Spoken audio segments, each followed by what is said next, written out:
Ola, pois moi boa tarde a todas e a todos. Aquí estamos noutra edición de Xanela a Xanela, hoxe para abordar un tema moi relevante polo que estamos realmente preocupadas dende a Marea Atlántica, non, que é o illamento das persoas maiores. Antes de comezar, gustaríame agradecer moitísimo a todas as persoas que fixeron esta charla posible, a Lola, a Arturo, a Sabela, a Isabel, a todas as integrantes do Grupo de Xustiza Social da Marea Atlántica, que habitualmente pois, non se ve, pero grazas a elas se pode facer hoxe esta charla. Por suposto, tamén agradecer ás persoas que hoxe temos aquí de poñentes, non? É un luxo poder contar con Olga, que é a Hola, coordinadora que é a coordinadora de centros de día da Plataforma de Centros de Día de Galicia, entre outras cousas, con Trinidad Palacios, que é tamén a presidenta da plataforma SAF en Galicia, e con Lluís Torrens, que é o director de Innovación Social do Ayuntamiento de Barcelona. Así que, de verdad, Olga, Trini, Lluís, moitísimas grazas por estar hoxe aquí con nós para abordar esta temática. Ben, é certo que na nosa comunidade en Galicia, bueno, pois xa viñamos arrastrando dende hai moitos anos unha situación para as persoas maiores moi complicada, viñamos de anos e anos de recortes do Partido Popular, dunha lei de dependencia que tardaba anos en chegar, que chegaba mesmo en casos xa extremos cando as persoas xa faleceran, viñamos dun sistema público deficiente e con todo iso pois entramos de cheo nunha pandemia, non? Unha pandemia que ademais se cebou cos colectivos máis vulnerables e máis fráxiles, e as persoas maiores pois é un colectivo deste tipo, non? En Galicia vimos cifras que poñían a pel de galiña, que a metade dos falecementos fosen de persoas maiores e fosen en residencias. Vimos tamén uns servizos públicos desbordados, vimos tamén criterios pois difíciles de asumir como sociedade, non? Criterios sanitarios que deixaban a persoas maiores sen esa atención sanitaria, e en definitivo que vimos foi unha crise de coidados brutal, non? Como non se estaba dando resposta dende distintas administracións, dende a autonómica non se fixo todo o que se tiña que facer, pero tamén dende os concellos non se chegou, non? Aquí no Concello da Coruña tampouco se fixeron medidas novidosas para atender as persoas maiores, a situación foi de desborde absoluto. Outros programas que puxo en marcha a Marea Atlántica, como Redeiras, para acompañar as persoas maiores en situación de soidade, pois basicamente non se empregou. Entón, para eso estamos hoxe aquí, para abordar os retos do futuro, para poñer en valor os coidados e para poñer en valor tamén as persoas maiores, non? Que sufren moitísima discriminación, que sufren tamén casos de soidade non desexada e que, dende logo, non é unha problemática da que podamos ignorar, senón que é unha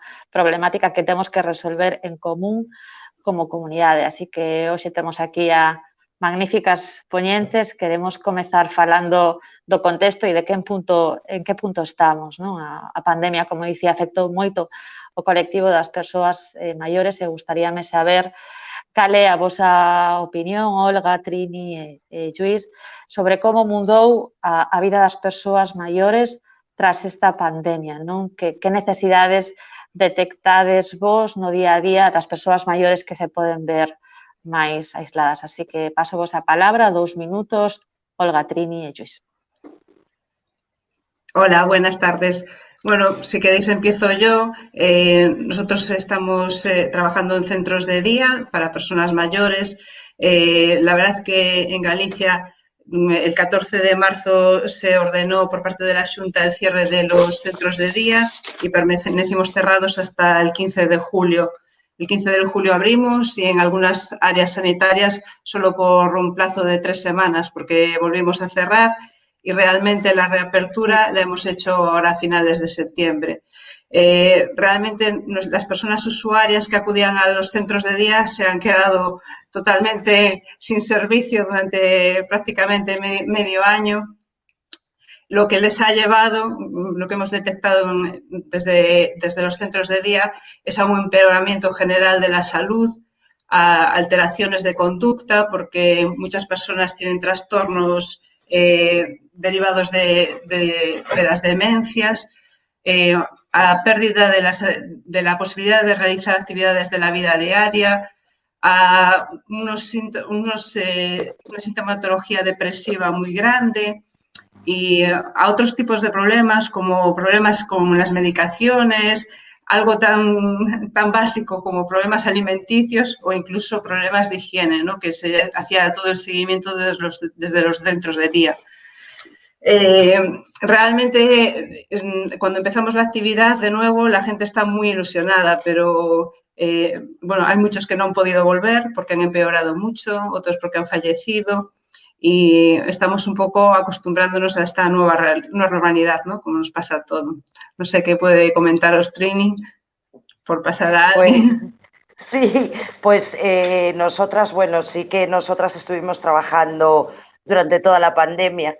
De hecho, yo siempre decía, bueno, si te asomas a la ventana y ves una mujer con una mochila, seguro que es auxiliar de ayuda a domicilio o, bueno, o trabajadoras de supermercados, porque éramos las únicas que estábamos por la calle, ¿no? Nosotras, evidentemente, no podemos dejar de dar el servicio.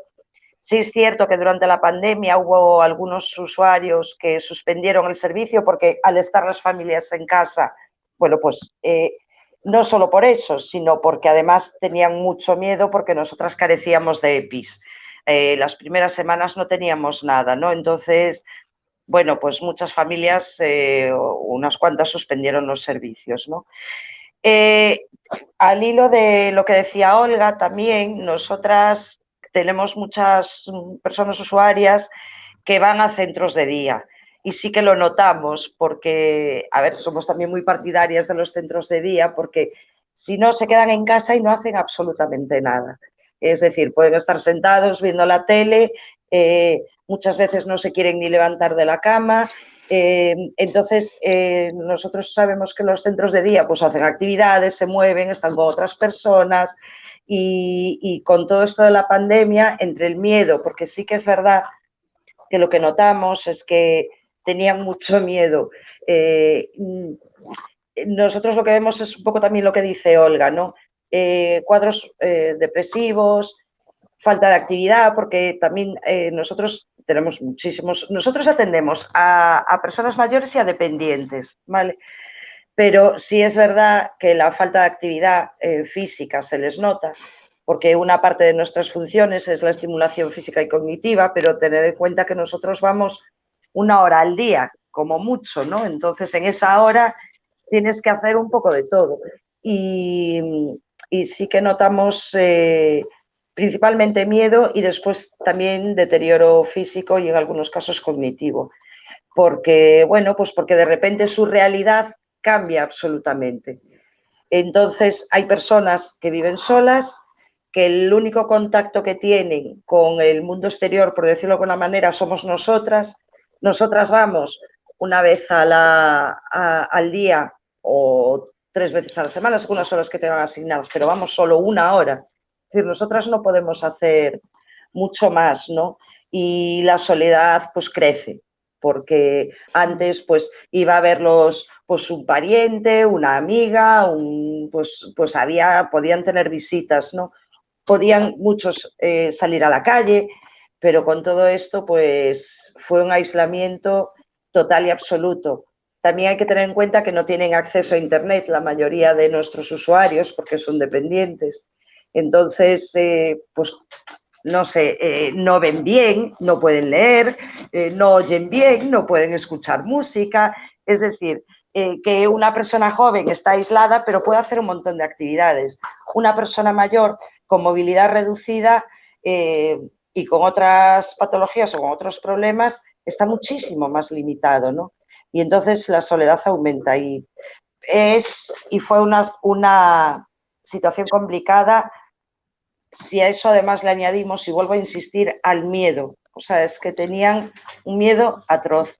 Entonces, bueno, es difícil, es difícil, porque nos gustaría estar más tiempo con ellos, porque, pobrillos, pues dices, jolín, cuando te marchas es, ay, a ver cuando, si vuelves rápido, no te puedes quedar un poquito más, porque claro, hablas con ellos y no sé, es complicado, ¿eh? Es complicado y nosotras podemos hacer muy poco, la verdad.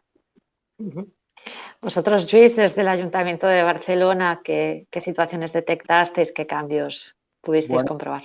Un poco lo que estabais explicando, ¿no? Un poco fases, ¿no?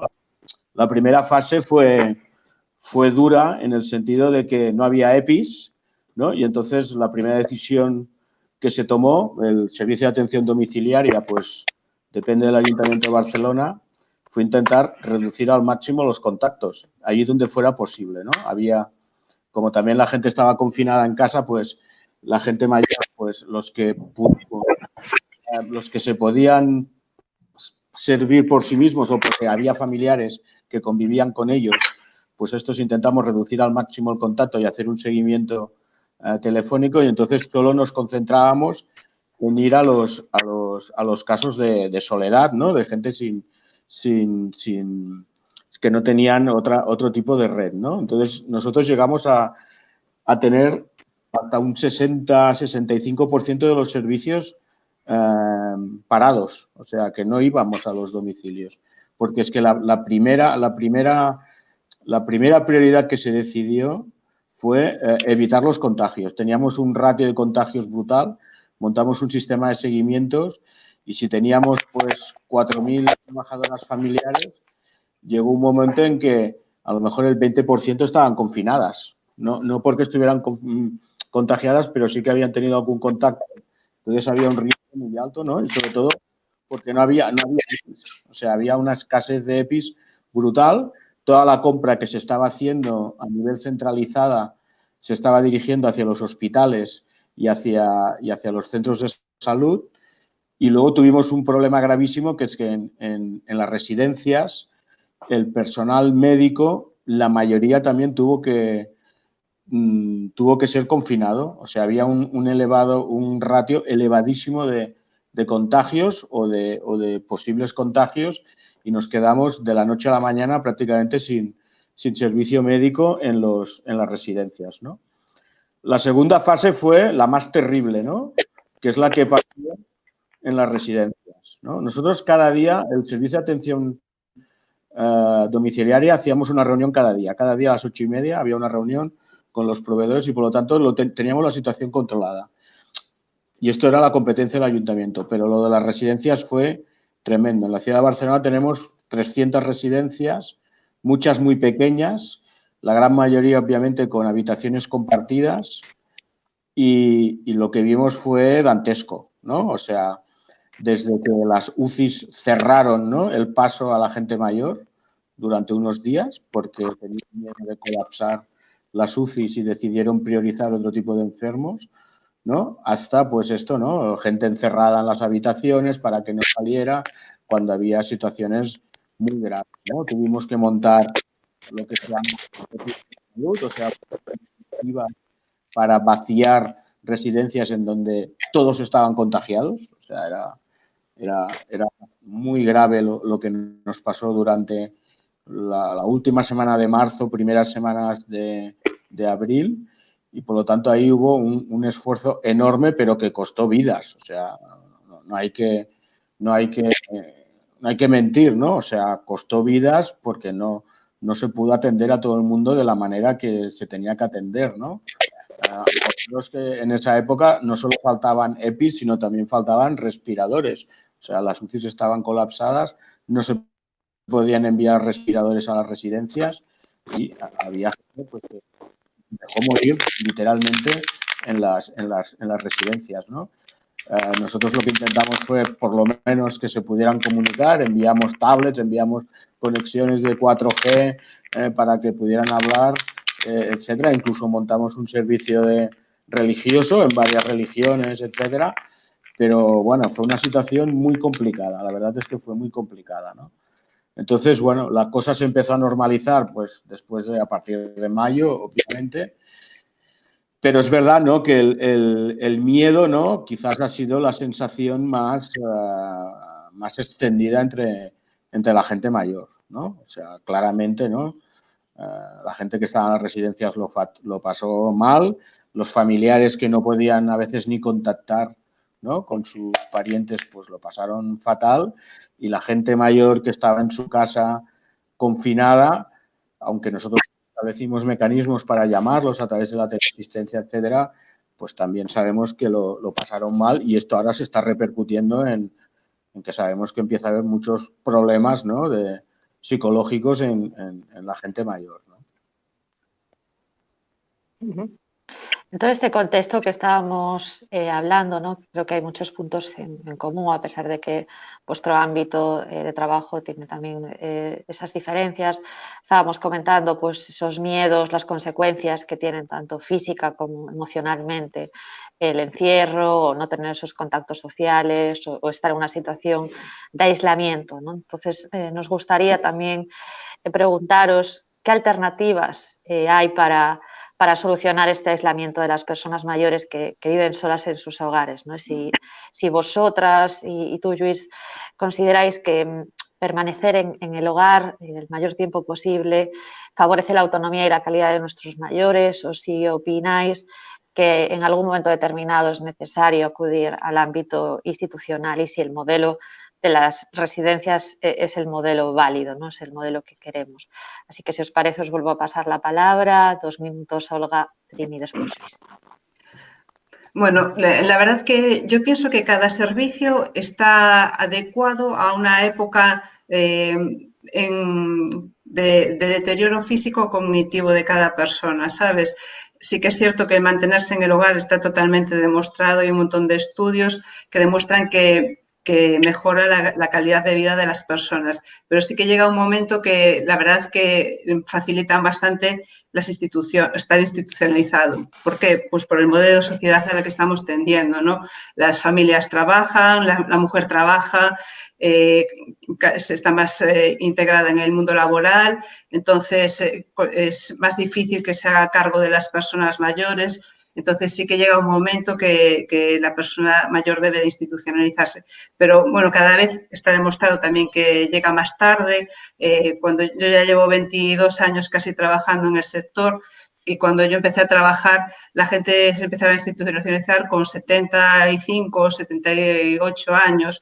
Ahora realmente hasta los 80 y pico no entra en institución, ¿no? ¿Por qué? Pues porque está la ayuda a domicilio, los centros de día y otro tipo de servicios con un rango más pequeño, como los talleres de memoria y todo esto, que permiten que la persona mayor permanezca en su hogar más tiempo, ¿sabes?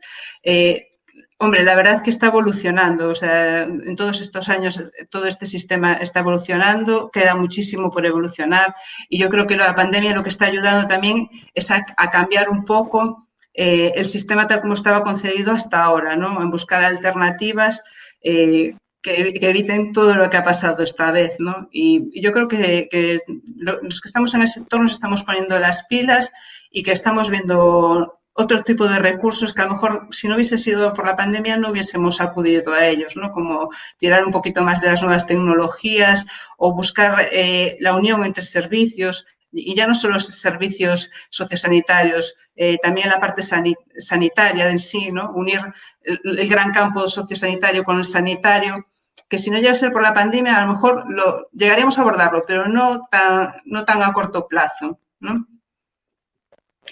Yo, bueno, a ver, evidentemente, también como decía Olga, depende mucho de cada persona y de en qué situación se encuentre.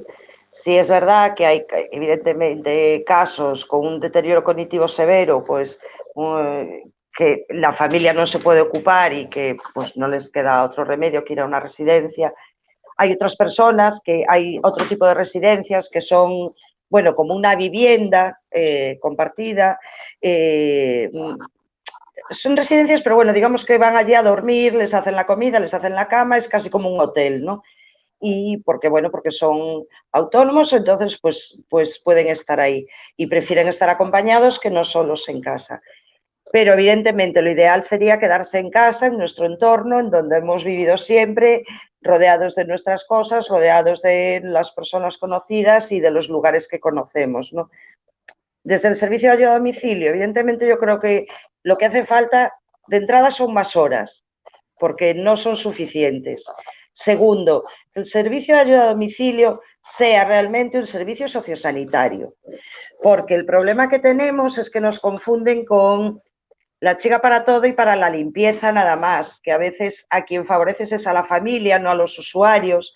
Entonces, tú te encuentras con que quieres hacer algún tipo de actividad con la persona y no puedes porque, bueno, pues te están pidiendo, te están exigiendo que hagas tareas de limpieza que realmente no es nuestra función principal. O sea, nuestra función es la atención sociosanitaria, que puedes hacer una cama, pero no que te digan hazme 6 tortillas o vai muxir a vaca, como le pasó a alguna compañera en el rural, ¿no?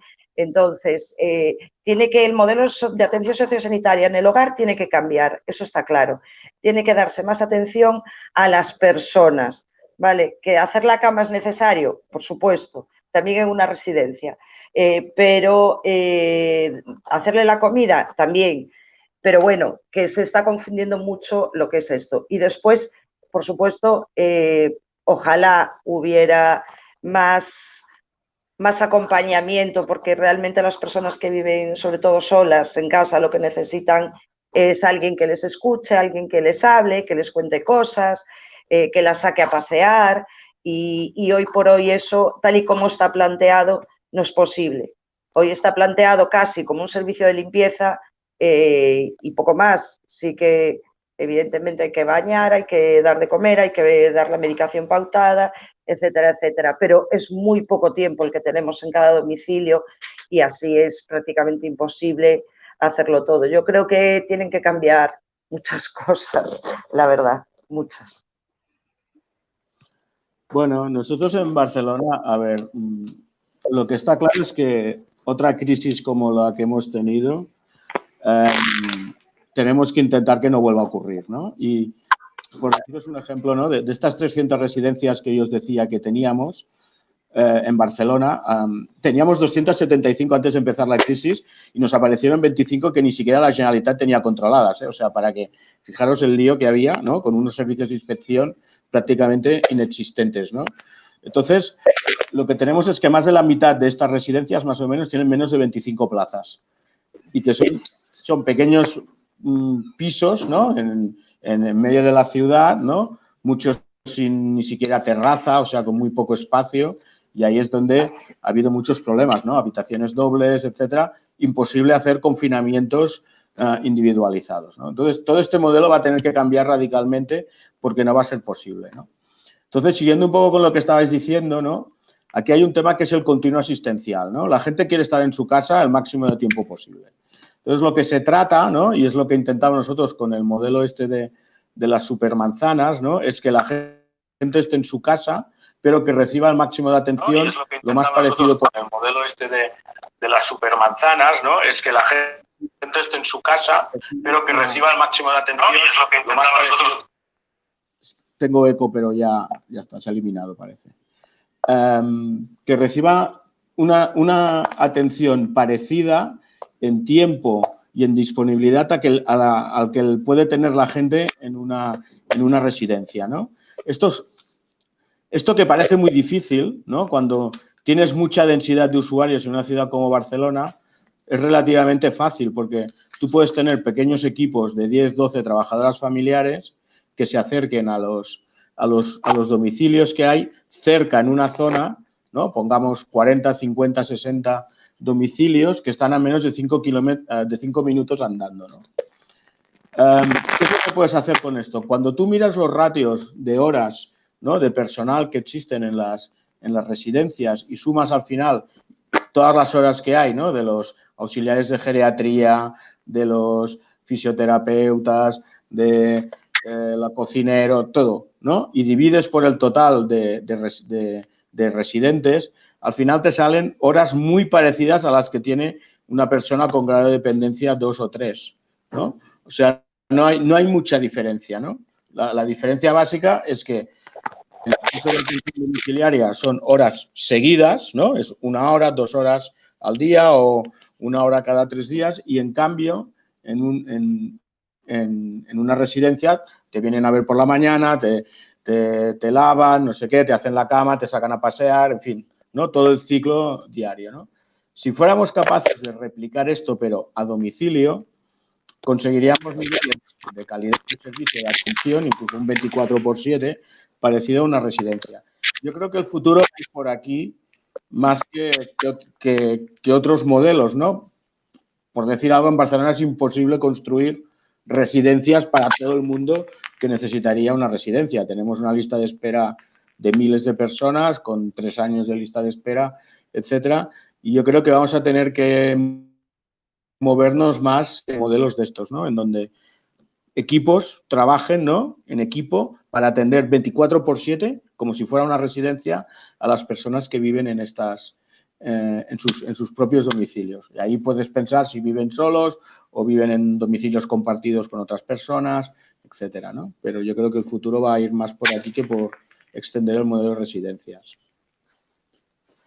En la línea precisamente de estos nuevos modelos, ¿no? Que creo que son el reto que vamos a tener que abordar, pues otras residencias que estén integradas en el entorno, que sean más chiquitas y con otro tipo de trato que sea más comunitario, ¿no? Más en común. Nos surge también una pregunta que queremos, una duda que queremos pues, poner en común con vosotras, ¿no? Tiene que ver con la brecha digital que hay. Estamos ahora en un momento de mucho avance de las nuevas tecnologías, lo comentaba Olga, ¿no? Como también pues, una de las medidas que está dando salida, pero que a la vez nos encontramos con que las personas mayores tienen muchas dificultades. No sé si aquí pues creéis que puede haber una herramienta para romper ese aislamiento de las personas mayores, o creéis que hay mucha dificultad todavía. Y después también queríamos pues saber cuál es vuestra opinión sobre las personas cuidadoras, ¿no? Los cuidados finalmente recaen mayoritariamente, y desgraciadamente es así, en las mujeres. Esto todavía no lo hemos cambiado como sociedad y tenemos que pensar en que tiene que ser algo común, colectivo y de comunidad. Entonces, nos gustaría también saber vuestra opinión, saber si en el día a día pues, os habéis encontrado durante esta pandemia con casos de personas cuidadoras que cuidan de personas mayores y la fragilidad que hay en este tipo de casos y cómo resolverlos, ¿no? Así que os paso de nuevo la palabra, Olga, Trini y Joyce, 2 minutos. Hombre, la verdad que las tecnologías para la gente mayor les cuesta muchísimo. De hecho, si hay una gama de móviles para gente mayor es porque hasta las propias casas de telefonía se han dado cuenta que les sobrepasa. De hecho, a partir de los 77 años o así, es difícil ver una persona que sea capaz de utilizar el WhatsApp. Entonces, todas las nuevas tecnologías y todos los avances que se están intentando hacer de atención a personas en el hogar a través de este tipo de dispositivos, pues se encuentran con esta gran barrera. Realmente, si no cuentan con un cuidador o con una persona allegada que sea capaz de utilizar estas tecnologías, lo que es la gente mayor en sí, le cuesta mucho. Daros cuenta, lo que os comentaba antes, ¿no? Que la edad de la población está incrementándose muchísimo. Yo realmente en los centros de día prácticamente ahora nos estamos contando con un 30%, entre un 30 y un 33% de personas que superan los 90 años.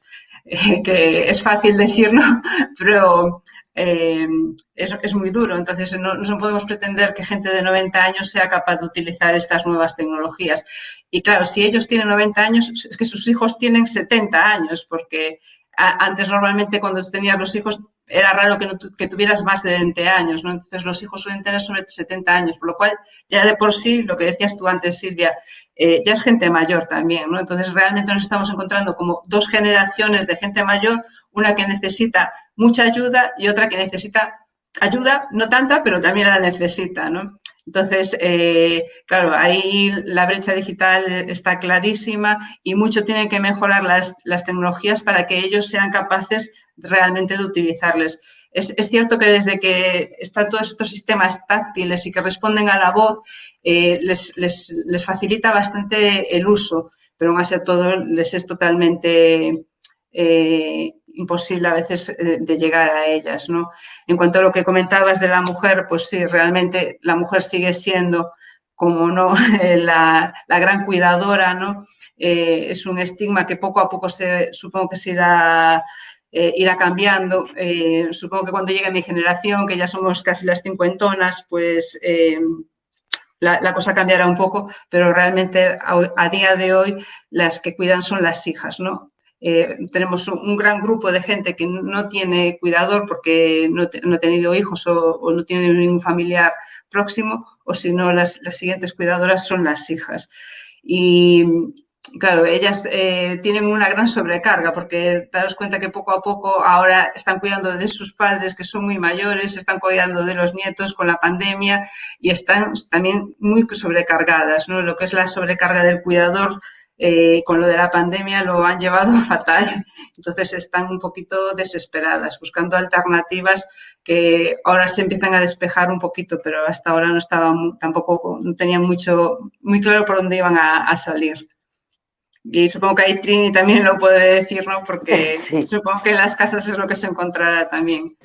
Sí, nosotras, vamos a ver, por un lado, el tema de la brecha digital. Yo te digo que los usuarios que nosotros tenemos prácticamente no, como mucho tienen un móvil de estos grandes, de teclas de los de antes y poco más, porque a no ser que, por ejemplo, un centro de día sí que pueden utilizar más tecnología, pero ellos en su hogar no tienen ese acceso y no lo controlan. A ver, a mí ya me costó adaptarme a las nuevas tecnologías, que soy de la era analógica, pues imagínate una persona 30 o 40 años mayor que yo, ¿no? Sí que es más complicado. En cuanto al tema de los cuidadores, vamos a ver, a mí esto sí que es un tema que me toca muy de cerca. De entrada, sí es verdad que en el sector de la ayuda a domicilio el 97% de las trabajadoras somos mujeres, ¿vale? Eso por un lado. Después, en cuanto a las personas que cuidan de sus mayores, la mayoría son mujeres, pero también es cierto que cada vez hay más hombres implicados, hijos que están solteros o que no, bueno, pues que viven con sus madres, por ejemplo, con sus padres, pero sí es cierto que la mayoría, como siempre, siguen siendo las mujeres. También tengo que decir, y eso que se dice mucho, que quién cuida al cuidador. Nosotras, al estar en el domicilio todos los días, digamos que se establece una relación de confianza, porque aunque estés una hora, pero es que vas todos los días, de lunes a viernes o de lunes a sábado, ¿no? Y muchas veces nosotras hacemos más, digamos que somos más el paño de lágrimas de la persona cuidadora, de esa hija que está cuidando de su madre y ve cómo su madre se está deteriorando, sobre todo en aquellas personas que tienen un deterioro cognitivo severo, que es muy complicado, es muy estresante. Y nosotras muchas veces, de verdad, y eso nos pasa a todas, se desahogan con nosotros. A lo mejor es más fácil hacerlo con una persona ajena que pues desahogarte con, bueno, pues con tu hermana, con tu hija, con una amiga, ¿no? Y nosotras muchas veces hacemos, bueno, pues un poco de, como decimos nosotros, de terapia, incluso más con las familias que con los propios usuarios, ¿no? Porque los usuarios, no sé cómo explicarlo, muchos, digamos, dicen, bueno, soy mayor, esto es lo que hay, lo asumen mejor que no una hija que está viendo cómo su madre, su padre se están deteriorando poco a poco, ¿no? Como personas que ya no están, que no son como eran antes, que hacen cosas que antes no hacían, que cada vez les cuesta moverse más, que cada vez les cuesta hablar más, o que, bueno, ya si hablamos de demencias, Alzheimer, etcétera, pues son situaciones realmente duras. Y es verdad que esas familias que cuidan de sus mayores también necesitan que los cuiden y necesitan un descanso porque son situaciones difíciles, son estresantes. muchas veces no entienden lo que está pasando, es decir, es que hace esto porque le da la gana, no hace esto porque tiene demencia y antes no lo hacía, pero ahora sí tienes que asumirlo y es muy difícil asumir que tu madre o tu padre pues de repente diga incoherencias o de repente haga cosas que no, bueno, que no se ajustan, digamos, a lo normal, ¿no? Entonces, yo creo que también hay que cuidar de las personas que cuidan, porque de verdad que viven situaciones muy estresantes, ¿no? Y vuelvo a decir lo mismo, nosotras en los domicilios estamos tanto para nuestros usuarios como para que nos vengan muchas veces a llorar aquí en el hombro, pues de verdad, ahora no podemos, pero antes nosotras dábamos muchos abrazos, no solo a nuestros usuarios, sino pues a una hija que pues de repente te empieza a contar, a desahogarse y empieza a llorar. ¿Y qué vas a hacer?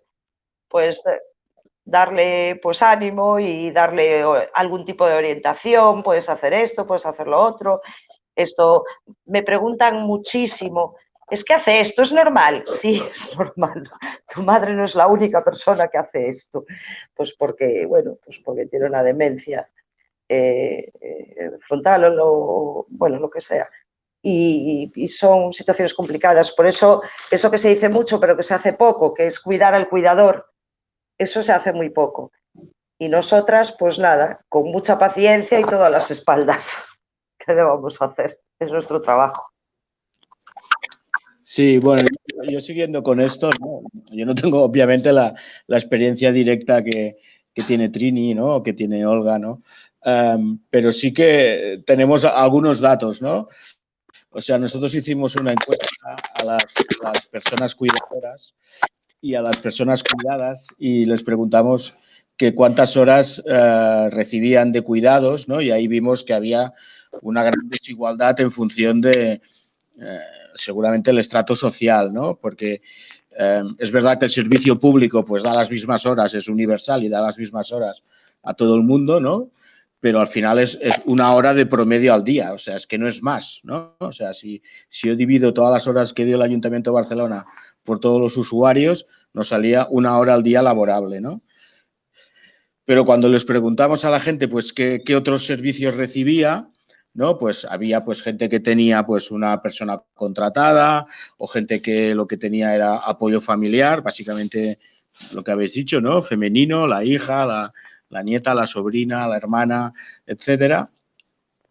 Y luego cuando les preguntamos, bueno, ¿y cuántas horas recibes o necesitas para estar satisfecha? ¿No? O al revés, les preguntábamos si estaban satisfechos con los cuidados que recibían, ¿no? Resultaba que las personas que estaban bien cuidadas decían que necesitaban 17 horas de cuidado diarios. O sea, esto tiene una buena y una mala noticia, ¿no? La mala noticia es que es imposible que el servicio público pueda cubrir los diferenciales que puede haber, ¿no? Entre la gente que sí que tiene este soporte adicional al servicio público y las que tienen, ¿no? La buena es que esto nos plantea que esto lo tenemos que atacar de otra manera, ¿no? Y alguien ha hablado antes de servicio comunitario, de intentar poner otros sistemas, ¿no? Repartir los trabajos de manera que no todo vaya a las espaldas de las mujeres, etcétera, ¿no? Y aquí sí que pensamos que las tecnologías nos van a ayudar. O sea, estamos en una fase muy incipiente, ¿no? Pero en Barcelona por lo menos ya tenemos un par de experiencias, una ya bastante consolidada, que es el proyecto Vinclas, ¿no? Que es de dar tabletas muy usables, ¿no? Muy fáciles para que la gente mayor se pueda conectar pues con sus parientes, con sus amigos, hacer actividades, no solo, bueno, ahora la mayoría son virtuales, ¿no? Pero la idea es que también hagan actividades presenciales. Ahora vamos a sacar una nueva versión que es el Vinclas Plus, ¿no? Con más servicios, van a poder hacer gimnasia, van a poder conectarse con el médico, se van a poder hacer más cosas, ¿no? A través de la tableta. Y luego vamos a empezar una prueba también que esta va a ser bastante más innovadora, que es con pequeños robots. O sea, robots que son tabletas con patas, por decirlo de alguna manera, no tienen fuerza física, pero sí que sirven para comunicarse con la voz, ¿no? Con la persona, ¿no? A través de, pues, el robot tiene cámara, tiene micro, tiene altavoz y es un robot que además se puede conectar en remoto, ¿no? Pues con los parientes, etcétera, ¿no? Entonces, el robot este va a tener dos funciones fundamentales, ¿no? Una es asistencial, ¿no? Digamos, un asistente casero, ¿no? Ábreme las luces, no te olvides de salir sin las llaves, qué tiempo hace, ¿no? Todas estas cosas que nos pueden utilizar, nos pueden servir a todos. Y luego, para personas... Perdona, Luis, es que no te estamos escuchando bien. No sé si es por el micro, que se escucha muy Vale. entrecortado. ¿Ahora? Ahora vale. Bien. Sí, Vale. gracias. Sí. No, decía que el robot tiene dos funciones, ¿no? Una función de asistente de hogar, ¿no? Con, digamos, lo que podría tener cualquier dispositivo de estos que ahora hay, ¿no? De marcas, ¿no? Como Amazon, como Google, etcétera. Y luego ya funciones más especializadas terapéuticas, ¿no? Porque una de las cosas que sí que estamos viendo es que estos últimos años el deterioro, ¿no? La dependencia por temas de deterioro cognitivo cada vez es más importante, ¿no? Pues Alzheimer, demencia senil. Y esto además tiene una carga brutal sobre los cuidadores, ¿no? Hay estudios que dicen que de los cuidadores, o más de los que cuidan personas con este tipo de deterioro, pues acaban ellos también teniendo problemas, ¿no? De depresiones, de angustias, etcétera. Entonces, la idea es que a través del robot también se puede hacer desde evaluaciones, ¿no? De cómo está la persona evolucionando, hacer detecciones tempranas, etcétera, hasta tratamientos, ¿no? Pues que el robot pueda establecer conversaciones, etcétera, ¿no? Digamos, tipificadas, ¿no? Para ayudar a retrasar, ¿no? El avance de la enfermedad. Y luego hay un elemento que también estamos ahora probando en Barcelona, que también consideramos que es muy interesante en este proyecto de las supermanzanas, que es la coordinación sociosanitaria entre los equipos de atención domiciliaria y los equipos de primaria de atención domiciliaria de salud, ¿no? Ya tenemos un par de zonas funcionando así y la verdad es que los resultados son buenísimos. O sea, se establece un marco de confianza en donde los equipos de médicos y enfermeras que solo acostumbran a visitar los hogares, ¿no? Pues cada 15 días, por decir una cifra promedio, saben que cada día o cada 2 o cada 3 días va a haber un trabajador familiar que les va a poder avisar de si está pasando algo, ¿no? Diferente de lo que ellos habían diagnosticado y habían prescrito, ¿no?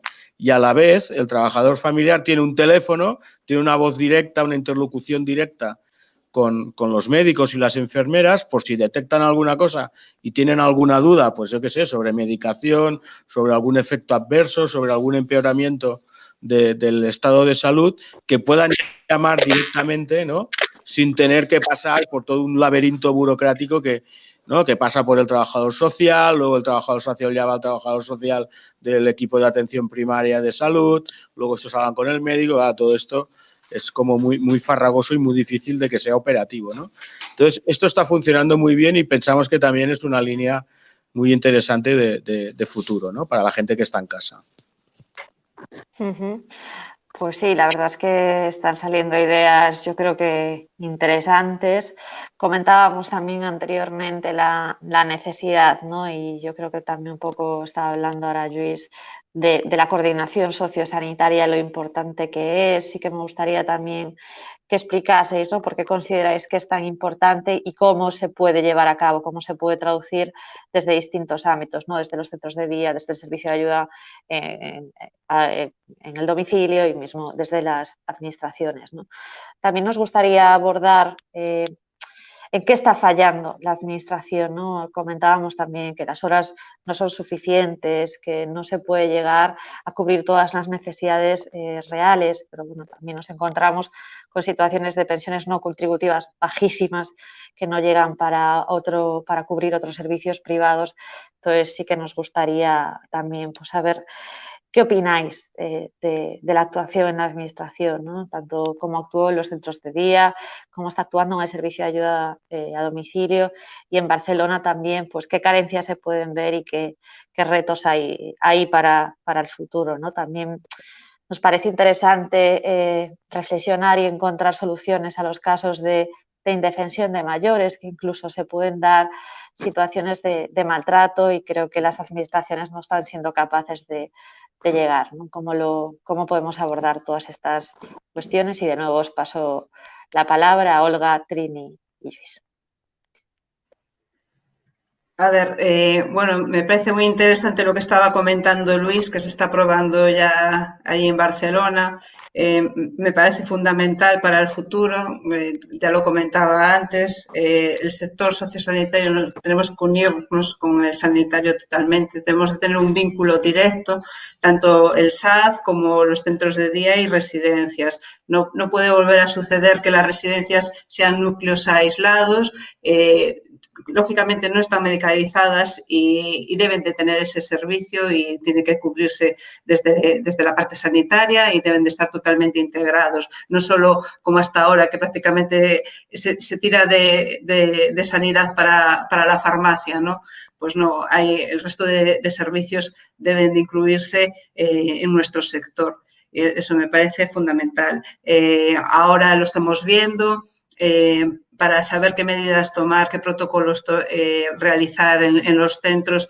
Dependemos totalmente de sanidad, tenemos que estar constantemente llamándonos. De hecho, desde la Consellería han abierto una nueva dirección xeral que es sociosanitaria, que por lo menos de algo ha valido, que existe esta nueva figura que hasta ahora no existía, o sea, lleva 3 semanas de andanza y nosotros le hemos notado el cambio, ¿no? Pero bueno, falta muchísimo. Os comentaba antes de empezar esta interlocución, ¿no? Que en el tema de las vacunas, simplemente para la vacunación de la gripe, tendremos que unirnos totalmente. No podemos derivar a nuestros usuarios a que vayan a los centros de salud, a la atención primaria, a vacunarse, estando en el centro de día tantas horas como pasan algunos, ¿no? Pues tiene que ser mucho más fácil que un ATS pueda venir al centro, realizar la vacunación o otro tipo de seguimientos, ¿no? Lo que comentaba Luis. Al fin y al cabo, nosotros estamos recopilando datos continuamente, que esos datos se puedan aprovechar y hacérselos, o sea, comunicárselos directamente al médico de atención primaria de una persona, pues es totalmente aprovechable, o al neurólogo, ¿no? Que es una figura que es bastante difícil de acceder a él porque están saturados en servicio. Desde los centros podemos hacer una evaluación previa, lo cual evitaría muchas esperas en neurología. Entonces, me parece fundamental y me parece buenísima esa iniciativa que están haciendo en Cataluña, la verdad. En cuanto a la indefensión de las personas mayores, pues sí, la verdad que es algo que también llevamos muchos años luchando por él, la incapacitación de las personas con deterioro cognitivo es una asignatura pendiente. Cuando hay un familiar, pues a veces hay intereses familiares por atrás. Es difícil llegar incluso hasta saber hasta dónde los intereses familiares priman ante una incapacitación. Y eso me parece una asignatura pendiente. Desde la parte judicial siempre te ponen la excusa de que están saturados, y mientras hay personas que están sufriendo de un maltrato económico y social por culpa de esta indefensión, ¿no? Entonces, realmente yo creo que es algo en lo que se tiene que avanzar, ¿no? Y aparte por toda la sociedad. O sea, hay familias que les da vergüenza reconocer este tipo de situaciones. Entonces, falta una parte cultural y a la vez una parte de desarrollo muy grande. Bueno, yo aquí me vais a tener que dejar un montón de tiempo. Intentaré ser breve, como decía el otro. Vamos a ver, uno de los problemas del SAD, del Servicio de Ayuda a Domicilio, y una de las reivindicaciones de la plataforma es precisamente que el nuestro es un servicio privado, es decir, dependemos de empresas privadas cuando deberíamos de ser municipales. Nosotros deberíamos de tener el contacto directo con la administración, en este caso con los concellos, bueno, con los ayuntamientos, ¿vale? Entonces, ¿qué es lo que pasa cuando se subcontrata el servicio a una empresa privada? Uno, a nosotras no nos dan ningún tipo de información sobre el usuario. Quiero decir, te dicen, bueno, estas son las tareas, esta es la dirección, ni teléfono, ¿eh? Esta es la dirección y este es tu horario. ¿Qué es lo que pasa cuando tú llegas a la casa? No tienes absolutamente ni idea de lo que te vas a encontrar. Y te puedes encontrar con una persona que en cuanto la ves y ves que empieza a deambular y dices, ay, ¿sabes?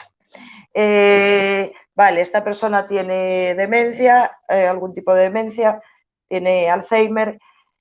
Cuando ves que se pone agresiva y resulta que esa persona vive sola y tienes una persona, pues, con algún tipo de demencia viviendo sola, que te recibe a bastonazos porque no te conoce, aunque vayas todos los días, no te conoce y piensa que estás, pues estás entrando en su casa sí la conoce, y estás entrando en su casa a robarle o a lastimarla, ¿no? ¿Qué es lo que pasa? Nosotras, al depender de una empresa privada, tenemos que llamar a nuestra coordinadora, o eso sería lo lógico, ¿no? Llamas a la coordinadora y le dices, mira, esta persona tiene esta situación. Pero tú ahí ya desapareces. Es decir, no sabes qué actuaciones está haciendo tu coordinadora, si va a llamar a la trabajadora social o no. No sabes tú tampoco qué trabajadora social le corresponde a este usuario. No tenemos ni idea absolutamente de nada.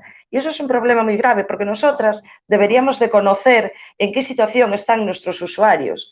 Si viven solos, si tienen algún tipo de, bueno, pues no sé, de deterioro cognitivo o no, si tienen familiares de apoyo. No sabemos absolutamente nada, no tenemos a nadie a quien dirigirnos. Si tú, pues como nos ha pasado a todas, porque este es otro tema, que recibimos agresiones, pobres, vuelvo a decir lo mismo, sabéis que hay una fase agresiva, bueno, entonces, recibimos agresiones. Si tú le dices, mira, esta persona está muy alterada, me está dando bastonazos, me ha sacado un cuchillo, ¿qué es lo que hace? Te cambian de servicio. Entonces, tú no sabes qué pasa con esa persona. Por eso lo que dice Lluís, por ejemplo, me parece súper interesante, porque nosotras, que somos las que estamos todos los días ahí, nosotras vemos si esa persona, pues de repente le empieza a fallar, bueno, pues una persona que ha sufrido un ictus y tiene un pie, por ejemplo, un poco torcido, ves que el pie se le está torciendo cada vez más, que camina cada vez peor. No tienes a quién acudir, no tienes a quién avisar, no sabes con quién hablar, porque nuestra intención, evidentemente es nuestro trabajo, pero nuestra intención es apoyar, es ayudar, es nuestra responsabilidad. El tiempo que estamos en un domicilio, esa persona es nuestra responsabilidad y nosotras somos cuidadoras, somos sociosanitarias tituladas, pero nosotras somos profesionales del sector sociosanitario, que nuestra prioridad es nuestro usuario y estamos completamente perdidas.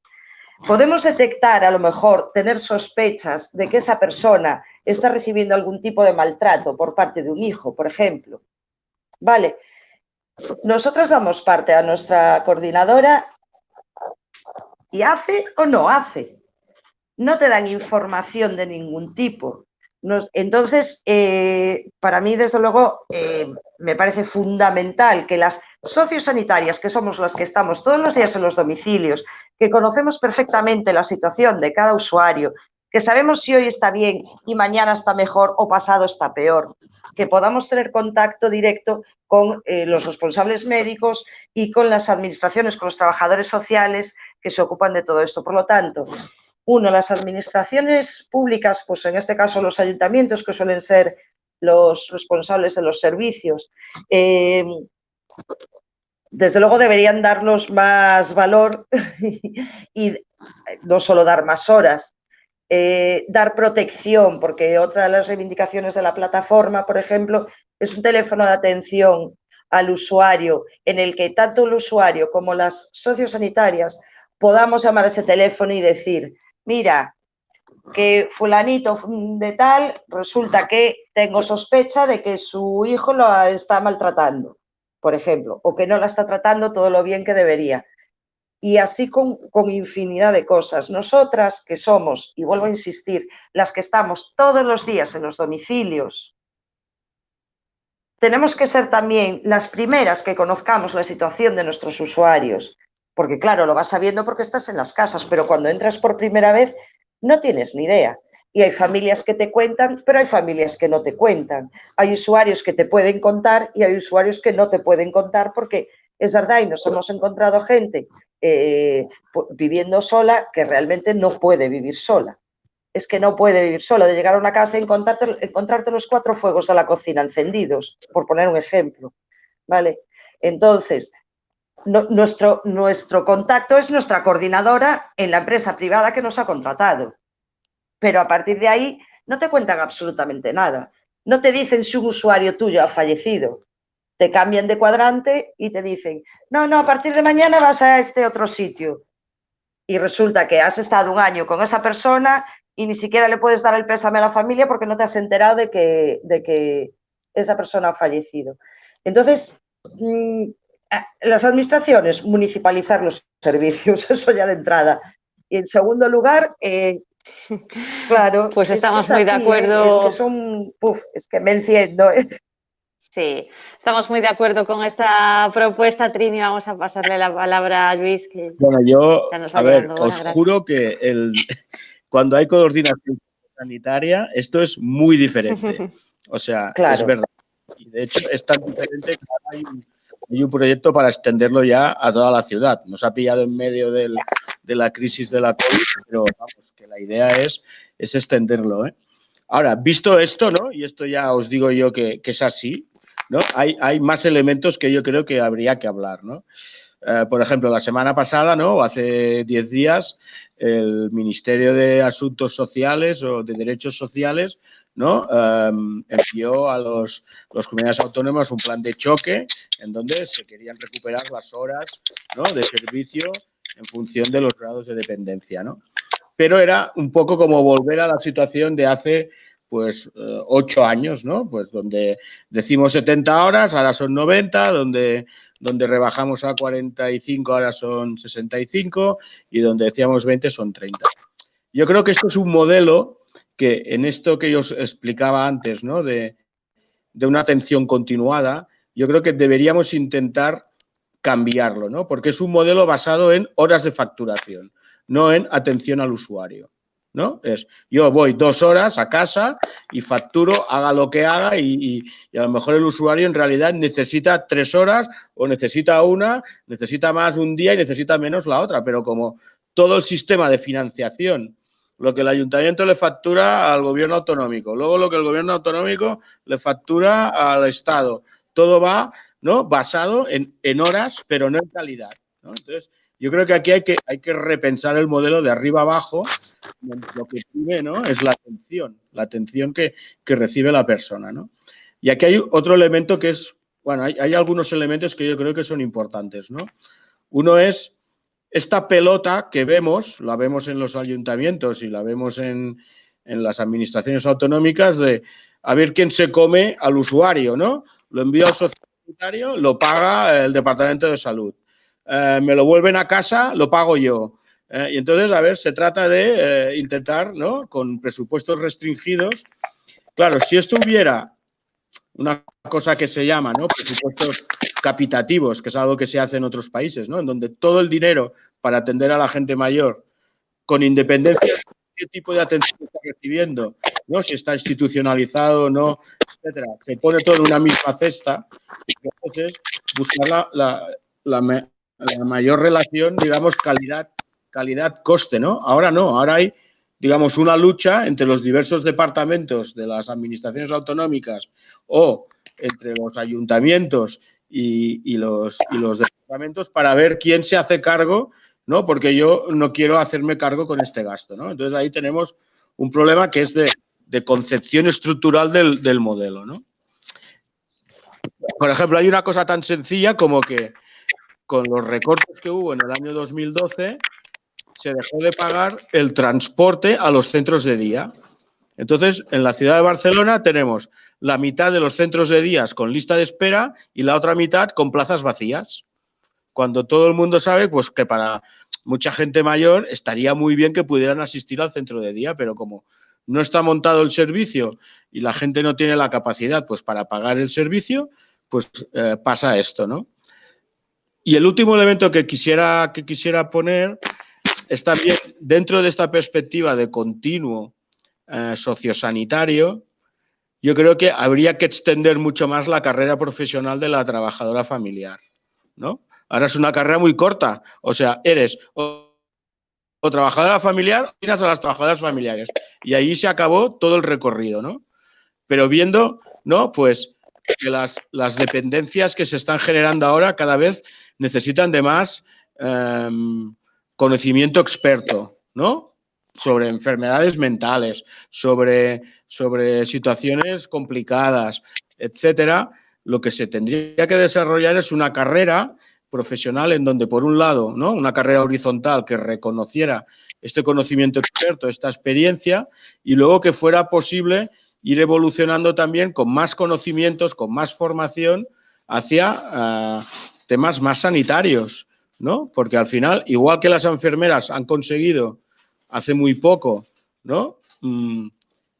Otorgarse, ¿no? Funciones que antes eran exclusivas, ¿no? De los médicos, ¿no? Desde prescripción de medicamentos, etcétera. ¿Por qué no bajar esto también hacia las trabajadoras familiares a las cuales a veces se les impide hacer cosas que seguramente hacen, pero no lo dicen, ¿no? Pues yo qué sé, desde una inyección a tomar la presión, a lo que sea, ¿no? Cosas que, ¿no? Desde un estándar, digamos, muy talibán, ¿no? Diría, no, esto no lo puede hacer, pero en cambio se hacen cada día y es una práctica habitual.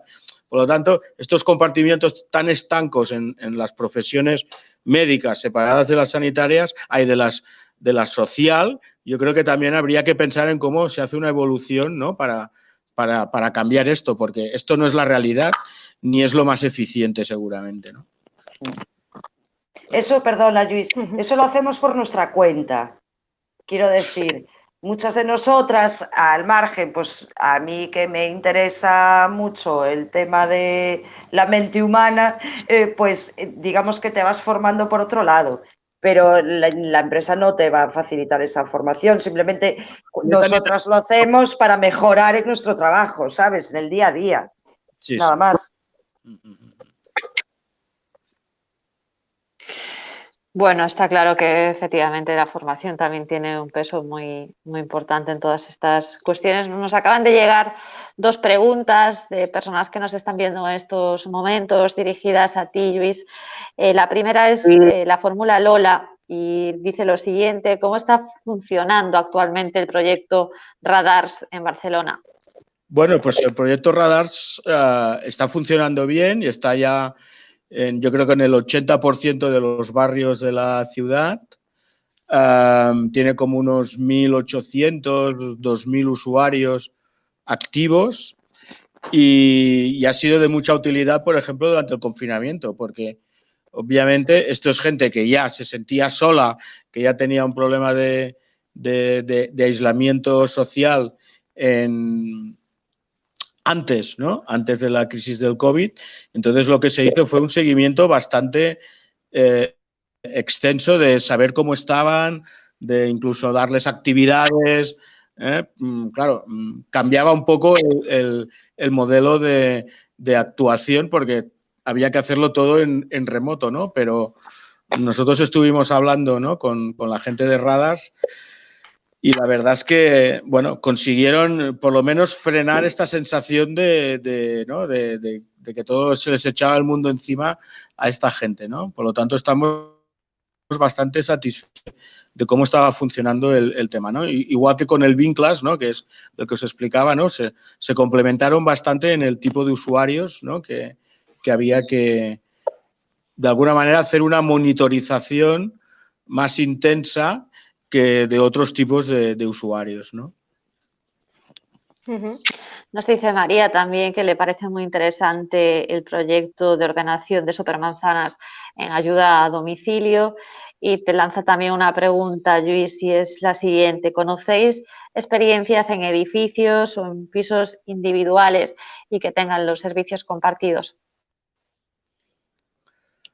Bueno, en Barcelona tenemos 1.300 o 1.500, ahora no sé la cifra exacta, pero de edificios para gente mayor con servicios compartidos, ¿vale? Es una de las joyas de la corona de los servicios sociales nuestros. O sea, hay una cantidad bastante importante de gente mayor que está recibiendo estos servicios.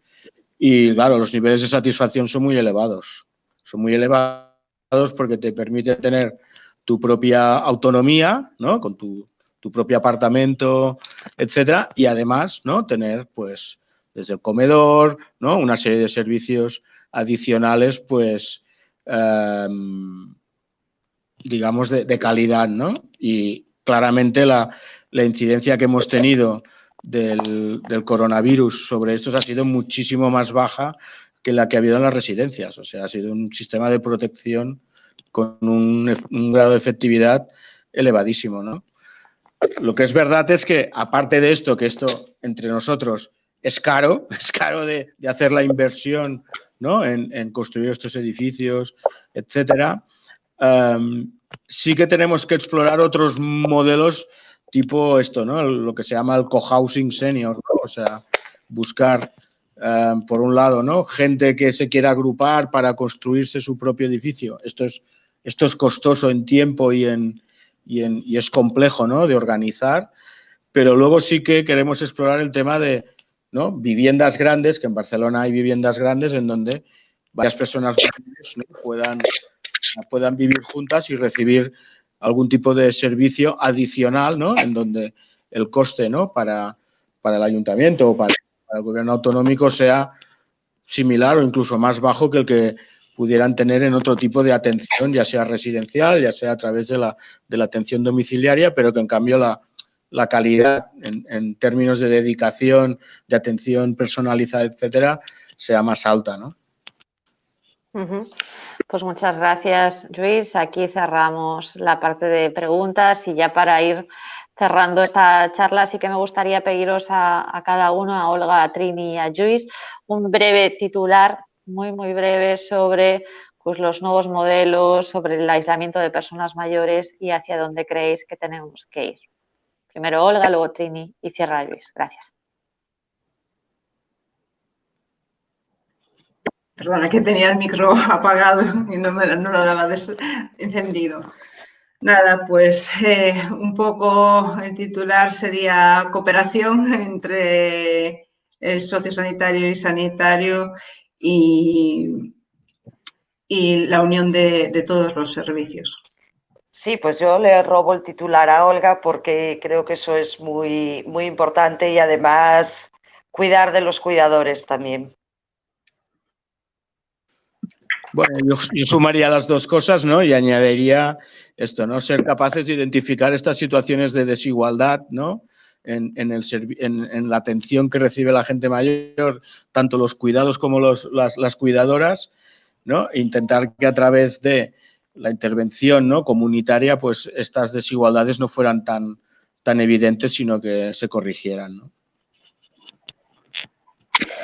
Pues muchísimas gracias de verdad por vuestra participación, Olga, Trini y Lluís. La verdad es que hoy hemos aprendido un montón, nos habéis acercado muchísimo vuestro día a día, nos habéis trasladado, pues yo creo que muchas posibles alternativas y soluciones, así que de verdad, muchísimas gracias.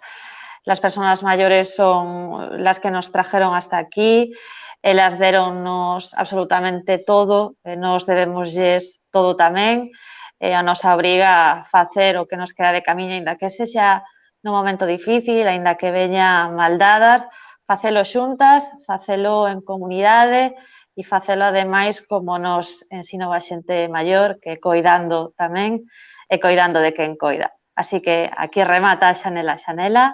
Moitísimas grazas. Gracias a todos. Gracias.